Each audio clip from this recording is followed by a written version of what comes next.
Welcome to Folklore on the Rocks. Hi there, everybody. I'm Logan. I'm Lindsay.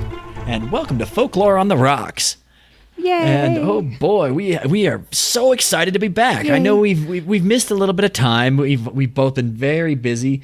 I know that I've been a little bit sick. It's just that time of year, and it's just hard to really to coordinate getting together to record an episode. But we have really just tried, and we're so excited to get these stories out to you today. Yeah, we are. I mean, we haven't missed any weeks, but yes, we've been struggling. Not or at least weeks. Maybe it just feels like weeks. It feels like, yeah, we've. It's weird to pre-record and then not meet for a little bit. Yeah. Sometimes we do have some built up in the chamber, but it's a matter of keeping them fresh to us, and so yeah, we are gonna definitely try to stay on track throughout the summer and keep on cranking out new episodes. But we're, like I say, just excited that we can be with you all tonight. The summer. I know it's coming. It's not winter anymore. Isn't that cool? There's some flowers. It's not as cold. Yeah, so excited. I've been riding my bike an awful lot, and we still get the occasional snowstorm, and that's a bummer. Utah. But I'm feeling good about this summer. We've got kind of a windy spring here in Utah, but I think it'll settle down to something nice and warm. Which I'm also not happy about, which is sad. I don't know why I live in a place where, like, the majority of the year I'm unhappy with the weather. Yeah. We have two temperatures here in Utah: construction and winter. Yep, that's it. No, but it can get really hot here in the summers, and I hate heat and I hate cold. So yeah, I need to just move somewhere temperate. It's ridiculous. So a friend of mine, years ago, we were stuck in traffic, and it was like an August day, and we decided that the construction workers that were slowing down traffic for people to get through were the priests of the sun god Marduk, and they reveled in people just baking for as long as they could on the freeways. And the ceremonial garb of Marduk is the orange high visibility vest and the hard hat. It makes perfect sense. He is the sun god that lives in my stomach, according to C-Lab 2021. Oh my gosh. That's funny, though. Enjoy spring while you can. I hope that everybody out there just enjoy the time of year that it is. Whether it's springtime, yeah, I know it's going to get hot for summertime. Stay out of the sun, and you'll be fine. Don't you worry. I definitely will. Wear a hat and sunscreen.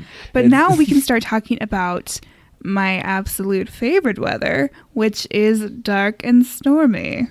Ooh, yeah. Which happens That's perfect to be for this time of year. Our cocktail for tonight. Oh, yeah, and it's a good one. Oh, amazing segue. It was just great. Now, just in case somebody out there is not familiar with a dark and stormy, why don't you walk us through that one, Lynn? Sure, I can definitely do that. I can give you some history, too. So, a dark and stormy is 2 ounces of dark rum, 3 ounces of chilled ginger beer, a half an ounce of fresh lime juice, and that's optional. It's actually not in the original recipe. And then you just garnish it with a lime whale or candied ginger. Okay, yeah, but I really like the lime juice in there. It really works well with the ginger, and lime and rum. They're old friends of mine. Yeah, I mean, it kind of makes it more Moscow Muley. Yeah. Just with dark rum instead of vodka. I feel like it keeps the scurvy away. I think that's a great point, especially since it was invented by British soldiers. Oh, really? Sometime after World War I, some I cannot talk tonight, man. British soldiers. There we go. There, you nailed it. Got it. They were on leave in Bermuda, and they decided to mix Gosling's Black Seal rum, named for the actual seal on the bottle, not an animal, which I was super bummed about. But thank you for clarifying. And then they mixed it with homemade ginger beer, which they made to help them with seasickness. I can see that. Yeah, it makes sense, right? Like, yeah, you take a ginger ale to settle your stomach. Mix your booze with your medicine. Why not, right? Yeah. One of them allegedly said that the drink was the color of a cloud that only a fool or a dead man would sail under. And from that, it got the name Dark and Stormy. Oh, that is awesome. I love history like that. For one, I'm big on pirates and sailing and all of that. Of course. But just the parts of it that go into what people see and interpret. To me, that's what turns it from just a series of events to a real story. Definitely, yeah. There's a little more history with this too, just because of the people that kind of trademarked the name Dark and Stormy. It's the apostrophe N Dark and Stormy that they trademarked. Mm-hmm. It's by Goslings, so the ones who make that black seal rum.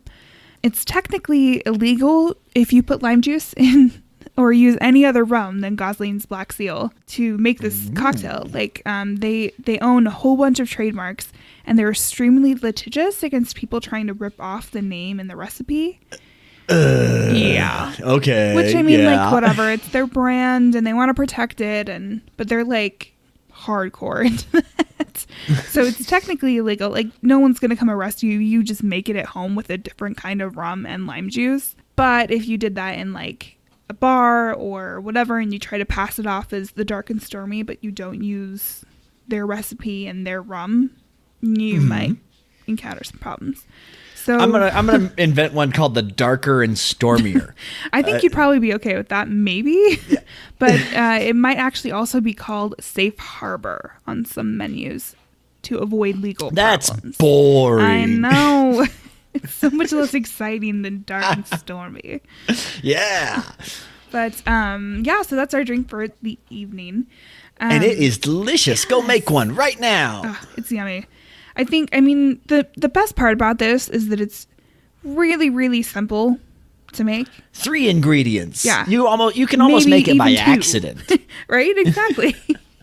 This drink magically appeared. Yeah. How crazy. I didn't mean to make this, but it's not bad. But yeah, so we highly recommend it. Feel free to pause and go make yourself one. That's Or the not. joy of podcasting. You can drink Pause, water. Go do your grocery shopping, get a little tipsy, come back. It's Maybe don't whatever you feel like to it. Maybe don't drink if you're driving. We don't recommend in that. that order. Yeah. Drinking is for home or bars or at friends' houses, anywhere but behind the wheel. Yeah. Let's just, We could also inspire you to want to drink one later. If you're not the drinking sort, that's cool too. You are invited to the party, and I hope you like Always. the stories. Yeah, I mean, you could probably make. Well, I mean, you could just drink the ginger beer because that's not alcoholic. So That's good stuff. There you go. It's always funny where you make Moscow mules and you end up with like 2 cans of ginger beer in the fridge. Right. And it's like, What if do with I this? want a ginger beer? And it always comes down to, I could go for a ginger beer, but I'd rather have a Moscow mule. So Exactly. then it just stays in the fridge for weeks. Which is really until funny. you're- I totally have one in my fridge right now. Yeah. That's And it's funny. because on its own is okay, but it's a component that needs to be added to something else, could be so much greater than what it started as. It's true. It can only be enhanced, right? All right. So, So the Dark and Stormy, yeah. So let's get into our tales for tonight. So we're doing our modern folklore again. This is our 4th time doing this, which is bananas. I cannot even believe it. Time goes so fast. I went back and kind of revisited our old episode list, and boy, we've been really just chewing through these, and that's really cool. And more than anything, I took a look at some of the reviews that people have been leaving, and I just want to take a moment and say thank you to anybody who left us a review. That is such a kind thing to do. Yes, thank you so much. Actively go out and say you like something, especially when you didn't pay for it or you're not getting anything in return other than more of what you got in the first place. It's so true. And I mean, So, it really yeah. helps us too to want to keep making more episodes for you. So, Yes, absolutely. That's something. When we read those, it's like, oh, well, now we gotta do it. People are counting on us. Exactly. Not that we would ever consider stopping anything, but it's an extra little push to know that it's that everybody validation. out there cares. It's validation So thank for you. us. And Yeah. we do so appreciate it so much. So like you said, Lindsay, we are going to do some modern folk tales Yeah. today. This is something really cool. I really like continuing the idea that we are a species that likes to tell stories. And that's just part of who we are. And yeah, it doesn't matter what our tools are. It doesn't really matter if we're talking to somebody, only one person right in front of us, or posting on the internet for the whole world. We like to tell stories. So I really like that we're getting some really great submissions and we get to share them with you folks. I am too. And we also do want to say that if you have stories or if you know someone that writes them, please let us know. We would be more than happy to narrate them for you. You can send them to us at modern@folkloreontherocks.com. And yes, please. You may hear it on a future episode. Like, we really encourage you to send those in because we would especially love having listeners be the ones, whose stories we're reading. That would be so cool. It'd be really cool. So please feel free to do that. We've got a couple of stories for you tonight. I think we're going to start only doing a couple of these each time we do a modern folklore episode. Yeah, just to kind of pace ourselves. And yeah, but two is still a good chunk of storytelling, and especially when they're as good as the stories we have tonight. Definitely.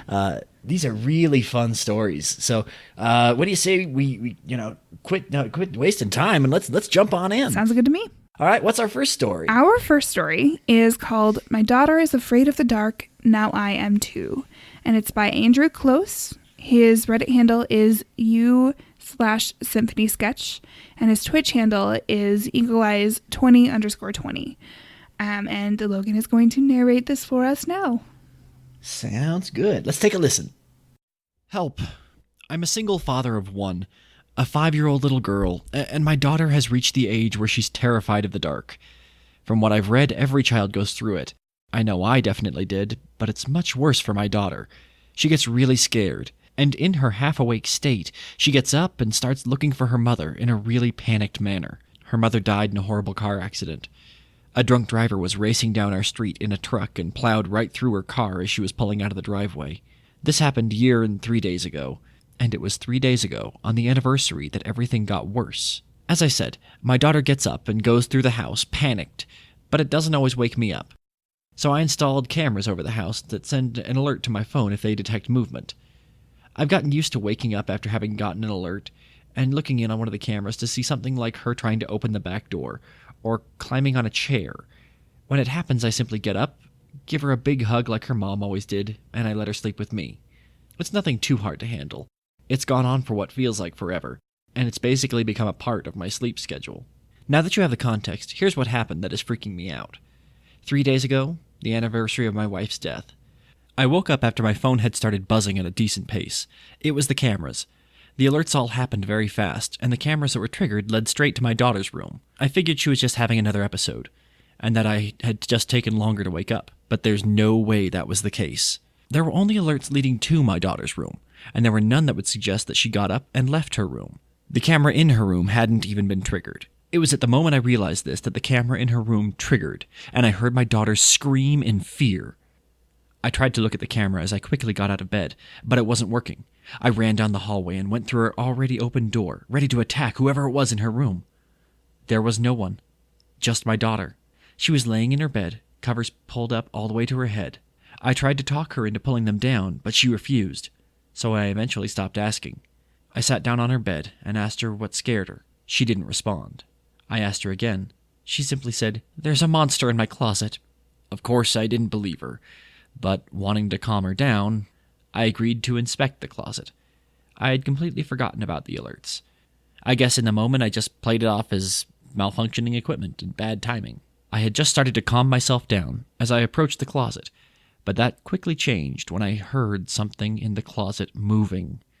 I froze immediately, terrified. What or who was in my daughter's closet? And why? What was I going to do when I opened the door? There wasn't time to think through. I quickly pulled the door open. It was my daughter. She had tears going down her cheeks, very frightened. The last thing I remember before waking up in bed in the morning was her saying, "Daddy, there's a monster in my bed." I thought it was all a terrifying dream. Thought I imagined it all. But when I picked up my phone, the alerts were there. I went into the camera app's DVR. All of the cameras were empty until my daughter's door started to open before the camera cut out. Then me running down the hallway. I almost missed it, But looking at my daughter's camera all the way through, I noticed there was one frame in the static. I paused it and instantly regretted it. It was me looking down into the closet, and behind me on my daughter's bed, it looked like something was standing straight up on her bed under the cover of the blankets. I quickly headed into the living room and then the kitchen. My daughter isn't anywhere. I can't find her. I've been sitting at my kitchen table for a couple of days now. It feels like something is watching me, like something is just right there, just past the corner of your eye, right where you can't see it. I decided that if I was just going to sit here, I might as well tell someone what happened. Guess what? I just got an alert. The camera in the corner of the room, right in front of me, just detected motion. There is something behind me. I want to look, even though I know I shouldn't. I'm just going to click post before looking, just in case. Wish me luck.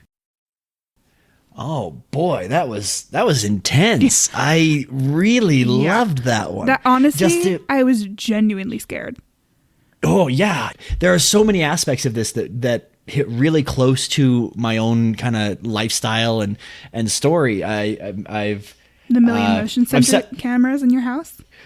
Well, I set them up for my parents. I set up at my dad's business. I've worked a lot with motion sensor cameras, and boy, it is.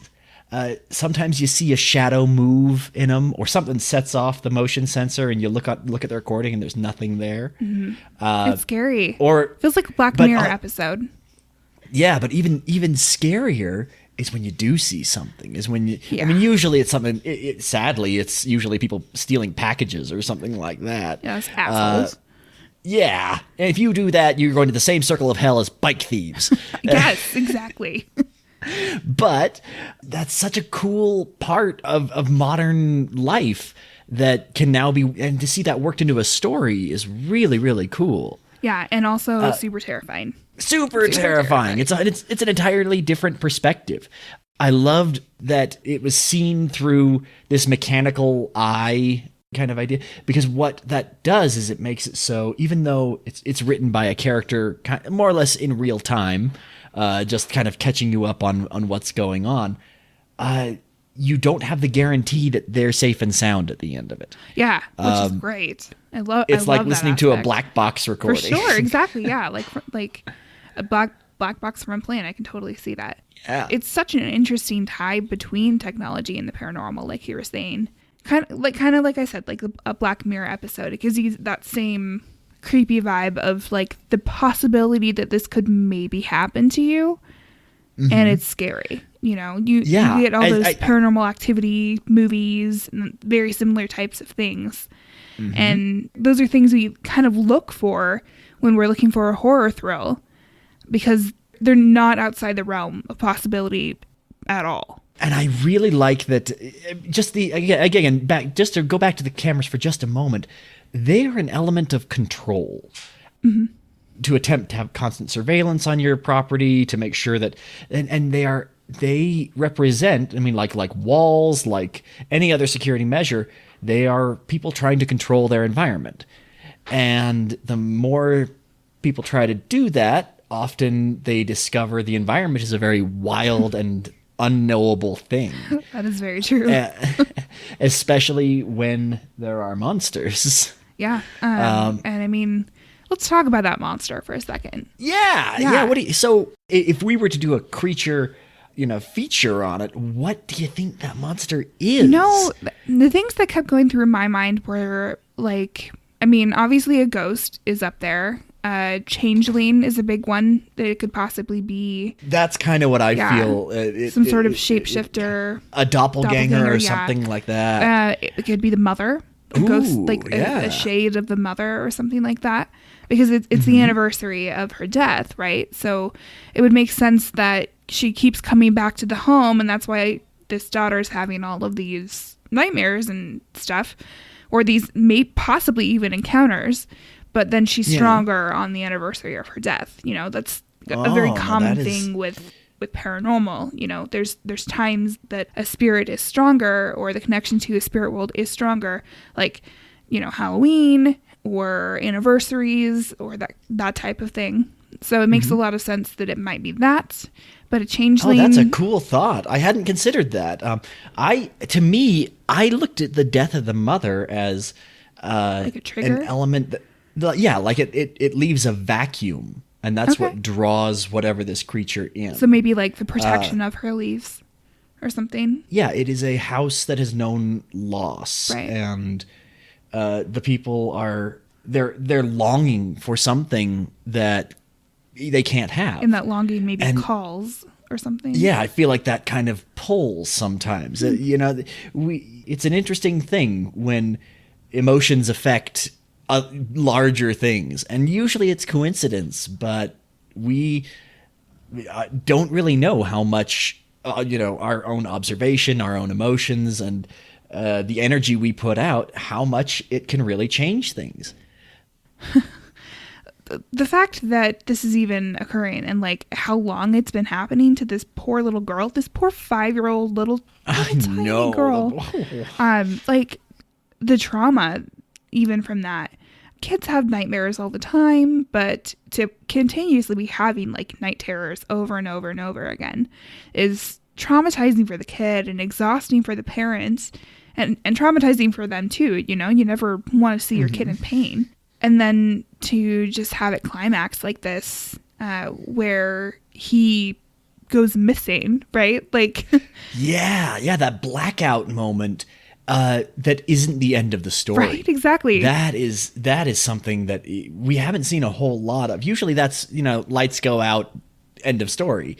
This carries on a little bit further because that's not really the end of the larger story. Right. And for the last thing before he loses time to be like the reveal of, his actual daughter is in the closet scared.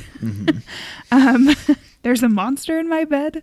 To wake up and be like, oh my God, was that a dream? What happens?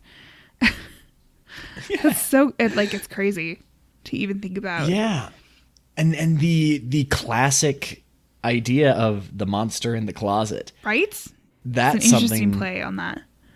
That's a really fun twist to throw on a story that has so many modern elements to it. And I feel like that's a fear that a lot of people have had as children. Even if you're not afraid of it now, you remember being afraid of it. Yeah, totally. It's always that fear of a door being closed and unknown and you don't know what's there. Nowadays, like as adults, we some of us at least, I do, tend to lock my door at night. Like I'll close and lock my bedroom door at night. It's more of a fear of what's outside than what's inside. Say a thief comes into my home or something. He's got one more barrier to like be able to get to me or something like that, which is a horrible way to like go to bed and thinking about that. But it's like a security blanket, it's our adult security blanket. And meanwhile, I kind of have the underlying thought of, it's not so much that I'm stuck in here with them, they're stuck in here with me. Those poor thieves. If they come to your home, I swear. So I don't lock my door, my bedroom door at night. Go ahead, come on in, see what happens. But no. I can fight a bear. Just give me enough booze and enough room without fragile objects around. Fair enough. That's the key. Fair enough.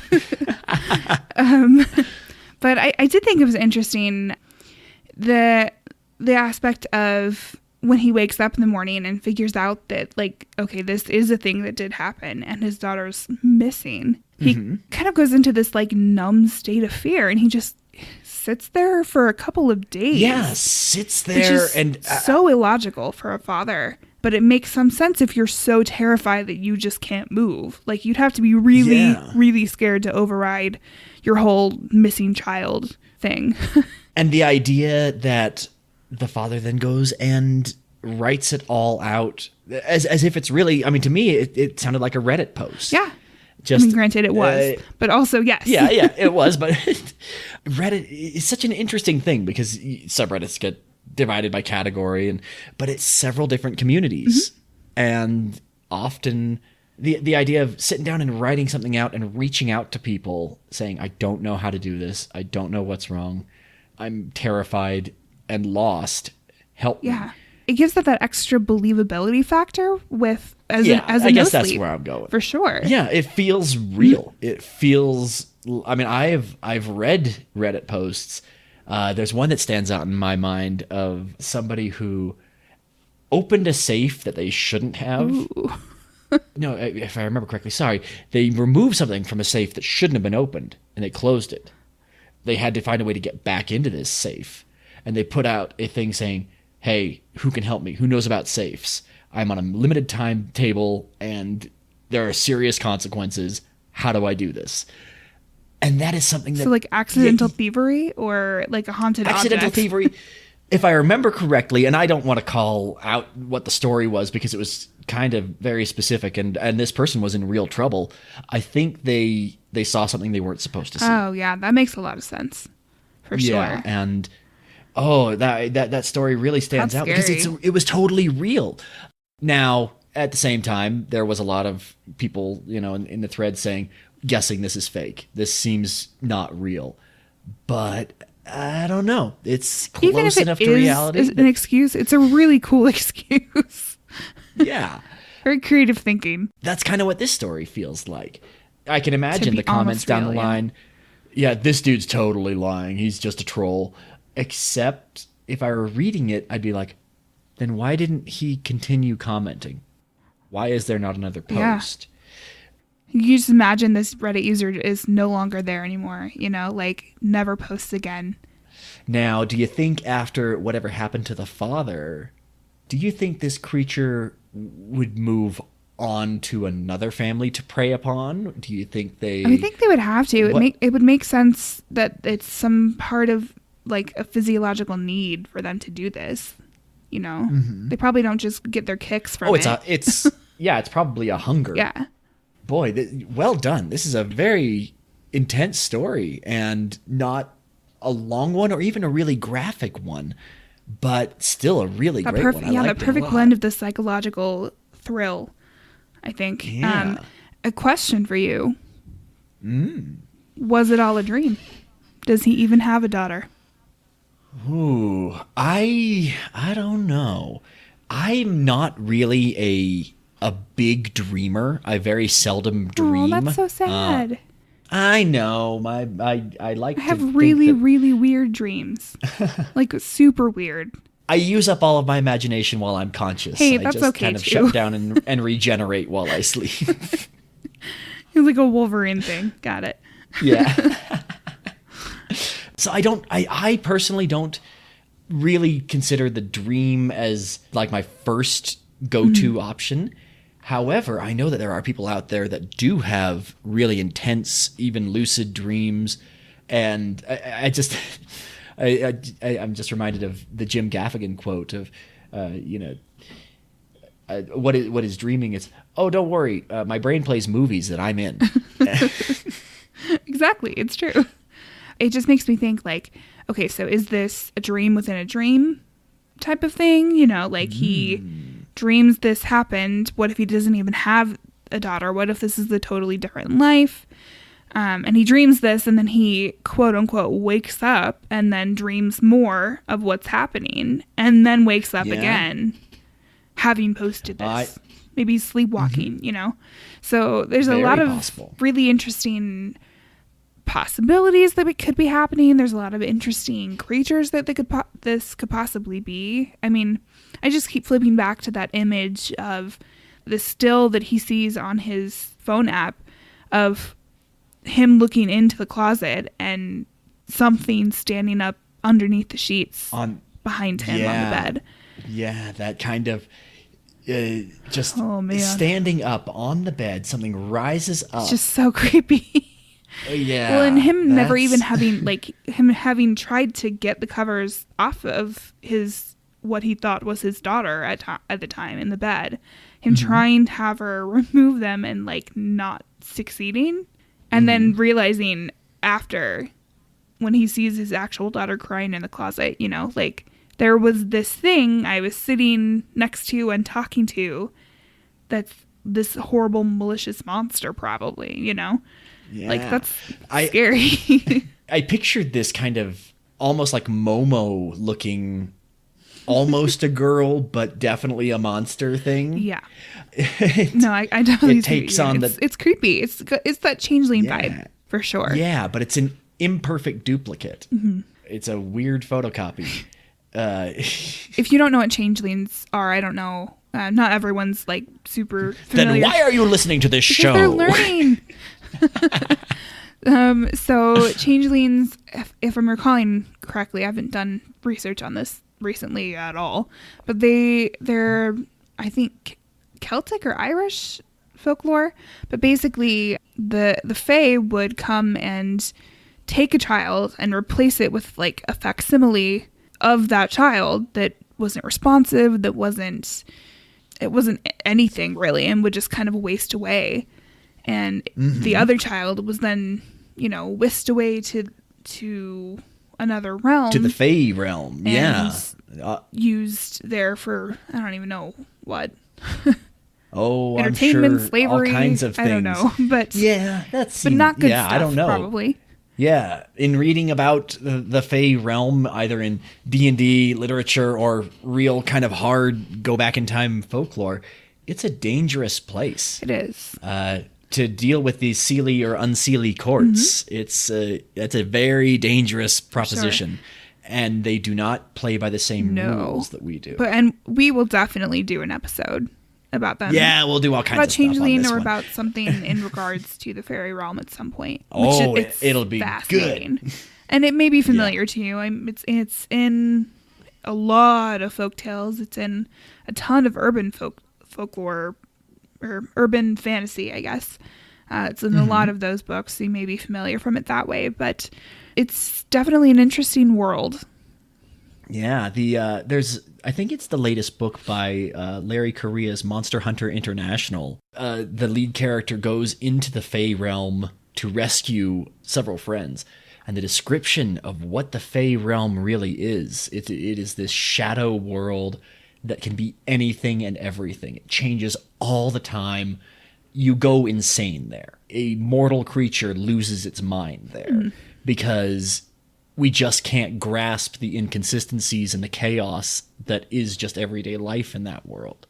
That sounds super cool. But there are like, at least there's a handful that I can even think of right off the top of my head that deal with the Unseelie and Seelie courts within fantasy, like urban fantasy books, because it is a really good aspect. It's a great way of separating, good and evil, or like turning good and evil on its head, even like the Dresden Files and Hellboy.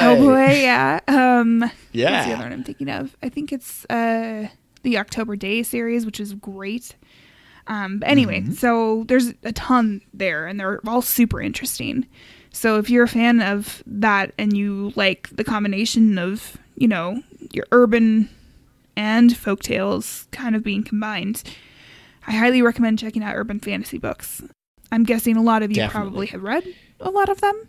So hey, kudos Lindsay, to you. I get that this is totally a tangent from our storytellers, but I think to kind of put a button on this, what is your favorite urban or modern fantasy world? Iron Druid, for sure. Iron Druid, excellent choice. Those are really, really fun books. So good. But with October Day series being a very close second, for sure.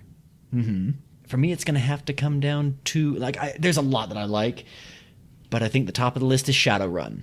Shadowrun. Yeah, it's near future, very cyberpunk, but it's this idea that after corporations take over the world and, things kind of go to shit, magic reawakens. And I like that. People start turning into orcs and goblins and elves. The problem is that it's still a very corporate-driven world that everyone just has to live in. And magic is a thing, but it's one more tool that people use to try to get ahead. That's really cool. I'll have to check that out for sure. Yeah, so there's a bunch of books written in there, some video games. It was actually an RPG, like a pen and paper RPG, for many, many years, but due to kind of licensing issues, it was a little tricky to really keep consistent. Right. Some editions are better than others, but it's a very, very cool world. It sounds really cool. Yeah. So, yeah, I like techno fantasy. I think so. So that's kind of a fun way to kind of tie back to our little story that we just had. I love having modern elements in a story that doesn't necessarily play by the rules of reality. Definitely. I also do. I think it's fascinating. And it's why I really enjoy shows, I think, like Black Mirror. I mean, I know Black Mirror's not exactly, it doesn't really have paranormal aspects to it per se, but it feels like if they made an episode with paranormal, it'd be something like this. It would probably be more like an intruder or something, but still. Or the security system has become sentient. Yeah, there you go. Definitely. Yeah. Okay, so let's move on to our promo for this week. Let's take a listen. Yeah. It's called the Freak Nation Podcast, and it is a para-travel show run by 4 queer friends who discuss creepy, mysterious things one city at a time, which is the para-travel part. Awesome. Yeah. So here's the promo. Did you know it's believed Giles Corey, the man who was pressed to death during the Salem witch trials, cursed Salem and all of its future sheriffs? Or that the highest concentration of UFO sightings have occurred in southern Colorado, which is also home to a UFO watchtower? Or that the oldest and possibly haunted gay bar in America is Cafe Lafitte in Exile in New Orleans? If this interests you and you want to hear more, then you should check out our podcast Freak Nation, where we explore the fringe of society one city at a time. It's the queer para-travel podcast you didn't know you needed. And we are back. That sounds like a fun one. Yeah. Freak Nation. Yeah. It reminds me of a song by the modern, what the hell are they? Maybe aggressive jazz band. Here Come the Mummies. Okay. Logan has the weirdest musical taste, you guys. You have no idea. We should put a Spotify list together for you guys. I really should. But they have a song that's called Let Your Freak Flag Fly. Oh my gosh, so does the Shrek musical. Yeah. I hate that I know that. I just like anything that kind of addresses that we're all a little bit weird. And I've often said that anyone who claims that they're normal is both lying and boring at the same time. 100%. Yes. So true. So yeah, check them out. They're great. We are going to segue right into our next story for you guys. It is called... Yeah, we've got a whole nother story. It's called The Fallen, and it's by Angus MacKnight, who you may have heard another story of his on our show before. His Reddit handle is u/Scorpshee, and Logan is going to narrate this one for us too. Sounds good. Let's roll. A few years ago, when I was in my mid-20s, I had gone out for a jog one evening when I had come across something I'll never forget. For background, I lived in Canada. I'm of Latino background, and I'm not as religious as the rest of my family. But my Uncle Lucas and my father, they're both still strong Catholics. Anyway, I had gone out for a jog in my neighborhood in the evening when I got home from work. It was early fall, so the evenings weren't getting very dark, and I felt fairly safe by myself. I live in a fairly quiet neighborhood with plenty of trees around, and on my way home I took a shortcut past a local school. The school has a parking lot behind it and some stairs which lead up to a large sports field. I had paused at the bottom of the stairs to get my breath when I heard someone crying. It sounded like an adult, and against my better judgment I crept as quietly as I could up the stairs. What I saw made me freeze. The figure was hunched over, with its head in its hands, weeping. Its back was covered in blood, and I looked down to see that something was stuck to the soles of my sneakers. They were feathers. Bloody feathers. I was standing absolutely still, staring, when the figure looked at me. It looked like a man, with pale skin, curly blonde hair, and blue eyes. But when it saw me, its face twisted up into a snarl. At that point, adrenaline kicked in, and I booked it down the stairs and across the parking lot, running faster than I ever had before. I could hear the thing right behind me, growling. It was so close that I could feel its breath on my neck, and at one point I felt fingers clawing at my back, trying to grab me. I tried to run faster, but my legs were aching and my lungs were burning. Suddenly, it was gone. I couldn't go anymore, and I just stopped, desperately trying to breathe. We had passed by a church that's a few blocks from the school, and the thing had just vanished. I have no idea where it went, and I wasn't complaining. I got home as soon as I could, and my parents noticed I was sweating and panting more than usual. I tried to explain what I had seen, but I had no idea where to even start. My mom figured I must have seen some crazy homeless guy or a junkie or something, but my dad frowned and asked about the bloody feathers. I told him they were all over the ground around the guy, and my dad started to get rather worried, especially when I mentioned that it just vanished near the church. I went to go shower and change, and while I was toweling off, I noticed 4 long red streaks on my back. They weren't scratches, but marks like something warm had been run from my shoulders to midway down my body. I couldn't help but remember how the thing had been grabbing at my back. Tio Lucas came to visit the following day and asked me about what happened. Dad had told him about it the night before over the phone. I explained again what had gone on, and I told him about the marks on my back. They weren't serious. In fact, they were fading, but none of us really worried until Tio Lucas showed my parents and I very faint red marks on his upper arm, like someone grabbed it. He said he'd had a similar experience when he was traveling back in the 80s. He'd been in New Mexico and was going back to his hotel one evening when he saw what he thought was a drunk person staggering back and forth across the parking lot. Tio Lucas had been careful not to get overly involved, but the person had grabbed Tio Lucas by the arm, probably to steady himself, and Tio Lucas had said that he had pale skin and blue eyes with blonde hair. The person had been wearing bloody clothes as well, and hadn't snarled, but it looked like it hated everything in sight. Tio Lucas always wears a small necklace with a cross on it, and when that thing saw it, it let go and glared at my uncle like he was going to kill him. Tio Lucas stood his ground and said a prayer. At this point, the thing backed down, and when a car drove by, Tio Lucas said he instinctively glanced at it. When he looked back, the thing was gone. He thinks what he and I saw were fallen angels, recently cast out. While I wasn't religious before, and I'm still not sure what I saw, I have been going to church a little more often over the past few years. And we are back. Ooh, chills.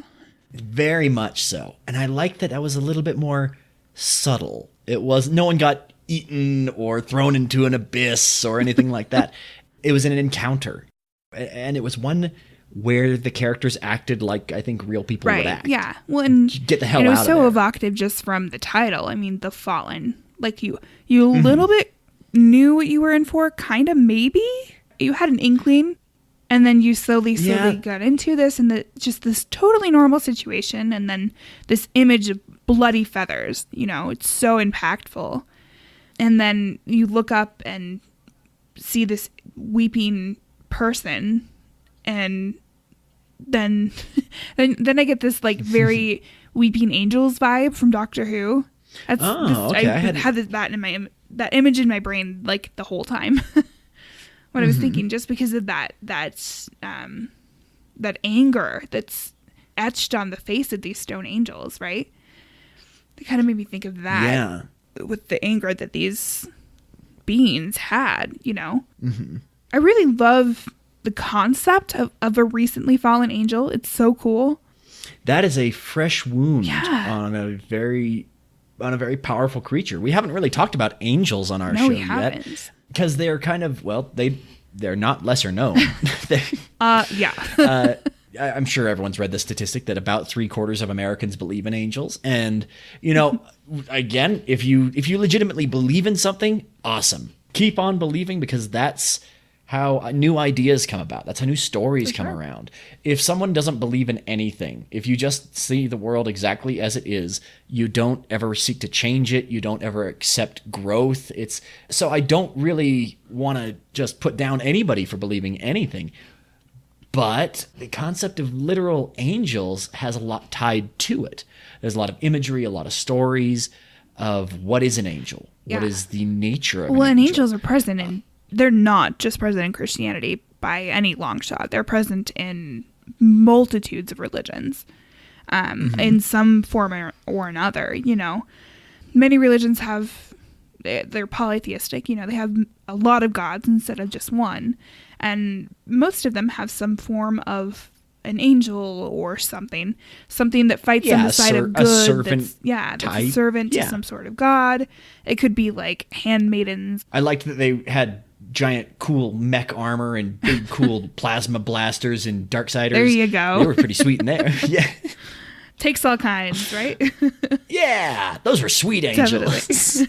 I did think that the marks on the main character's back that like other people actually saw too. They indicate an actual like real threat, not any sort of hallucination or a dream. I thought that was really interesting. Also that his uncle also encountered one. So maybe like being able to actually see them runs in the family or something. Yeah. Maybe their bloodline is marked in some way. Descended of a fallen angel, maybe? Oh, or an actual angel? I don't know. That could be an interesting twist. Yeah. I think it could be really interesting to start to like a novel or a series. I'm sure someone has already done it, but boy, I think that's a really cool story that could be told. Sure.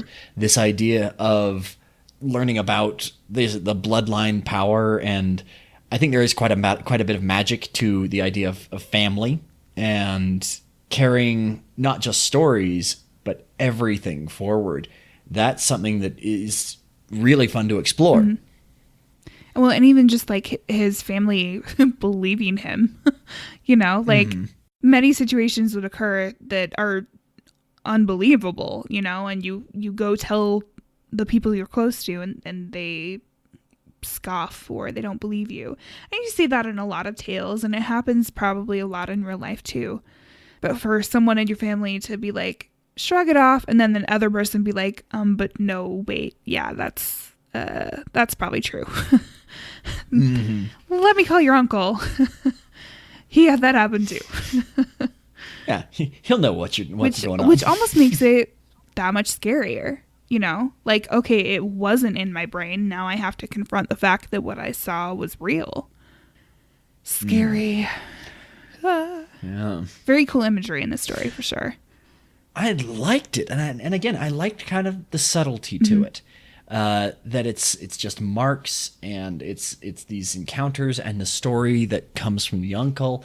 That is all stuff that instead of and then the monster opened its gaping jaws and blew flame at me. No, it's well, and you have such raw emotion and anger from these beings, that you could believe that they were like freshly fallen, that their wings had been ripped from them and they were on Earth and angry. And I really like that this story kind of takes advantage of, if you are an English-speaking Western audience member, you probably are at least somewhat familiar with angels, whether you're a believer or not. You don't need a whole lot of explanation. Just if you're familiar with Christianity in general, probably, which is like a good portion of the world. That's a better way to phrase it. Everybody's. You probably at least know someone that's Christian. Yeah. But yeah, I thought that was a really, really fun story. Really something very cool. I really liked it too. Yeah, thanks so much for submitting that one. That was a fun one, Angus. So, what do you think about our creatures that we've had in these two stories tonight? What do you think we're at alignment-wise? Oh, let's see. So if the first one, let's say it's a changeling, just says.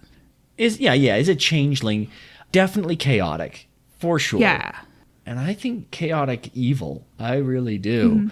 Mm-hmm. An eater of children or a taker of children, that's an evil act. Absolutely. Ooh. And that's something that is preying on the weak, and that is not cool. Never cool. No. Never cool. So, but these angels. So I think chaotic evil, and the angel. Now the angels are a very tricky thing. Traditionally, in a lot of game systems, I mean, there's even they'd one. have to do something to fall, right?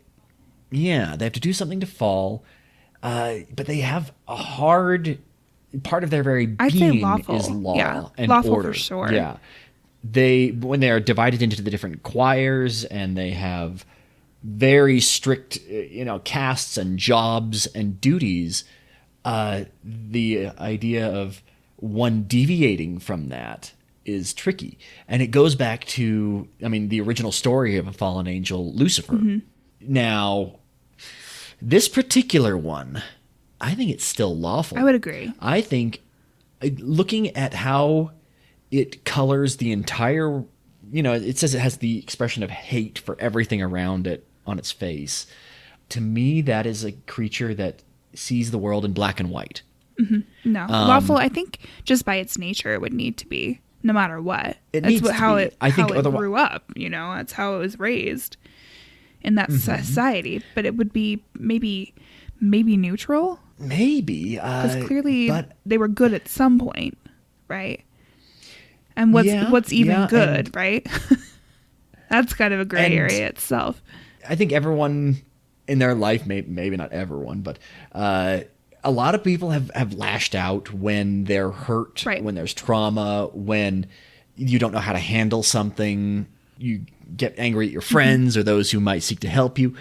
And imagine you are cast out of your very existence because of a choice or a failure to perform or a whim on some greater power. Everything is just gone. Yeah. You're alone. So I'm sure some people. It's a little hard to draw true. Have had that. Yeah. In some aspect. Yeah. So. Yeah, it's a little hard. Hard to draw.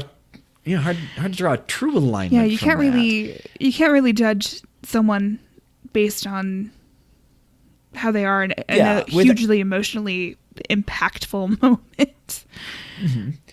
And also the marks left on the arm. I still like to entertain the idea that these are creatures made out of a very powerful force or magic. Right. And to touch one is gonna leave a mark. Or have it touch you. It's like touching a hot radiator. Don't do that. I'm kind of feeling lawful neutral, just because lawful neutral, but definitely on a path. Yeah. You don't see lawful neutral a lot. Not really. It's a tricky one to stay at. Often characters are written starting at lawful and neutral, then go one way but their or the actions take them somewhere. Definitely.